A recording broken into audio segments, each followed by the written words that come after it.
नमस्कार साथियों, आज हम इतिहास की एक महत्वपूर्ण घटना के बारे में चर्चा करेंगे, जिसमें हम समझेंगे कि जो पूर्वी रोमन साम्राज्य है, उस पर ओटोमन तुर्क का अधिकार हो जाता है और इस घटना को इतिहास में हम कुस्तुनतुनिया के पतन के रूप में समझते हैं। 1453 में ओटोमन तुर्क यानी तुर्कों की एक जनजाति ओटोमन है, उसके द्वारा इस क्षेत्र पर अधिकार कर लिया जाता है। ये जो पूरा क्षेत्र है, उस पर अधिकार कर लिया जाता है। इसका परिणाम क्या हुआ? अगर इसके परिणाम की बात करें तो इसका परिणाम हम यहाँ पर देखते हैं। यूरोप के द्वारा एशिया के साथ व्यापार करने के लिए जिस सिल्क रूट का यूज किया जाता था, इस सिल्क रूट पर अब किसका अधिकार हो चुका है? अब ओटोमन तुर्क का अधिकार हो चुका है। इससे ये सिल्क रूट बाधित हो गया। इसके साथ ही फारस की खाड़ी वाला मार्ग भी बाधित हो गया और इसी के साथ ही जो लाल सागर वाला मार्ग है वो भी बाधित हो गया।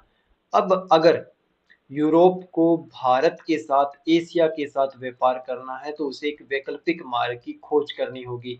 इसी वैकल्पिक मार्ग की खोज के लिए 1492 में कोलंबस यात्रा करता है, लेकिन वो भारत को नहीं, अमेरिका को खोज लेता है और इसी दिशा में बाद में वास्को डी गामा 1498 में भारत पहुंचता है और वो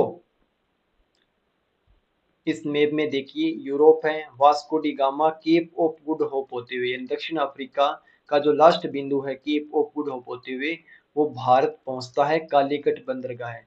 और कालीकट बंदरगाह पहुंचने के बाद वो भारत की खोज करता है और भारत से वो यूरोप की जो महत्वाकांक्षा इच्छा है यानी मसाला